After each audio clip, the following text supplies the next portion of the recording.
She starts by cooking macaroni in salted water until al dente and drains it. Heat some butter until melted, then whisk in some flour and cook for about 2 minutes. Add some milk and whisk until thickened. And this is where it gets kind of weird.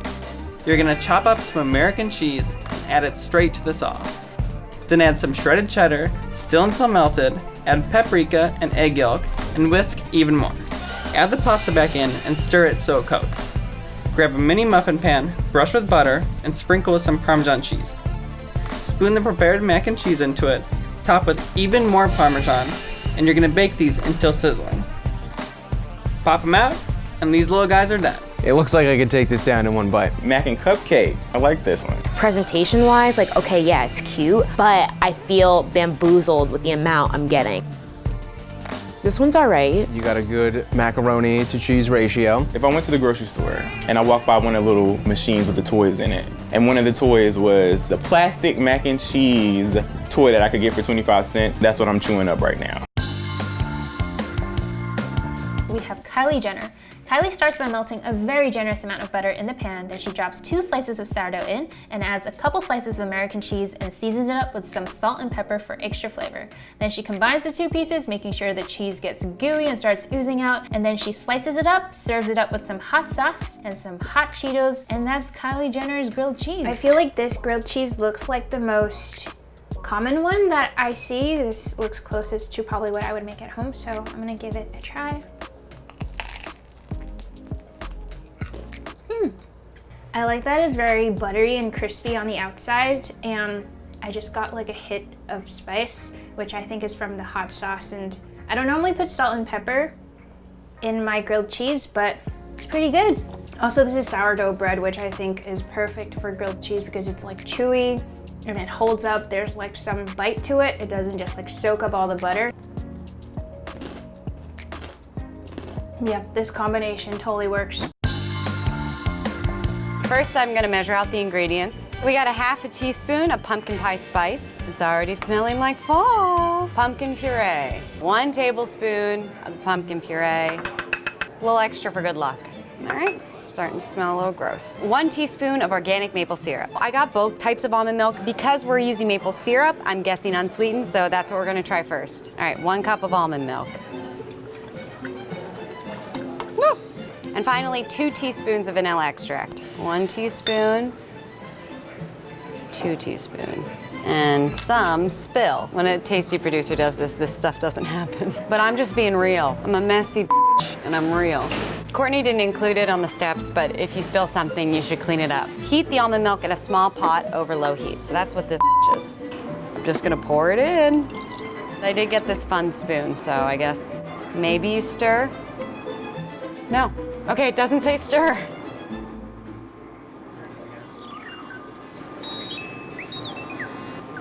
Maybe it's mad that I don't know how to froth almond milk. The instructions say froth for about 15 seconds until it gets foamy. I know what froth is, but I don't know what to froth is. Okay, so Courtney says this should take 8 minutes total, so I feel like I'm already waited too long. I think it's getting close.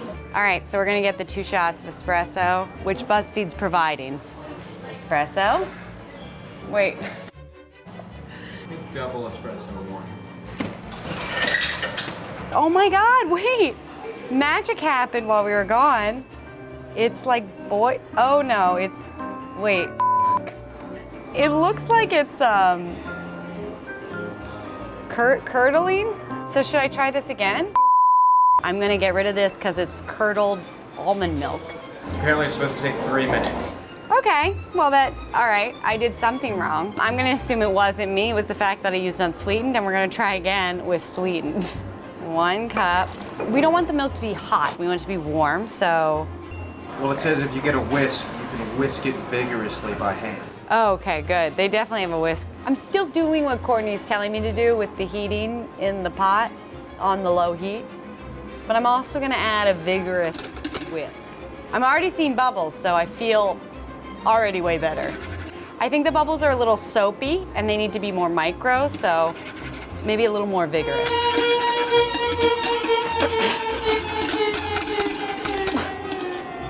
Amazing.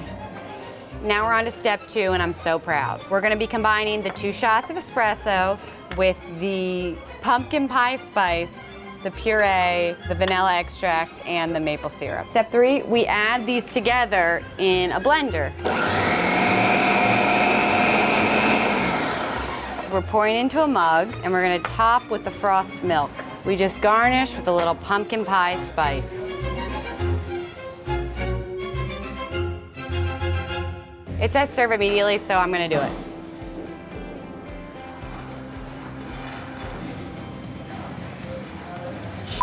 I am impressed. Holy It's actually like good.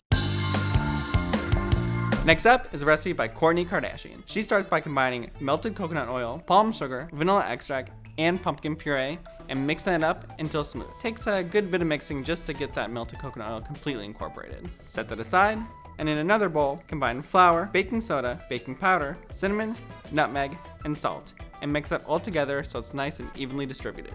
Bring back the wet ingredients, and add your dry to it. Mix in half just so it's not too clumpy at first, and then mix in the remaining so it's nice and smooth. To that, add dairy-free chocolate chips, stir that up, and the dough is good to go. Roll them into 1 tablespoon sized balls and place them on a baking sheet. The dough is a bit greasy, so my hands got a little shiny. Pop that in the oven, and there's our cookies.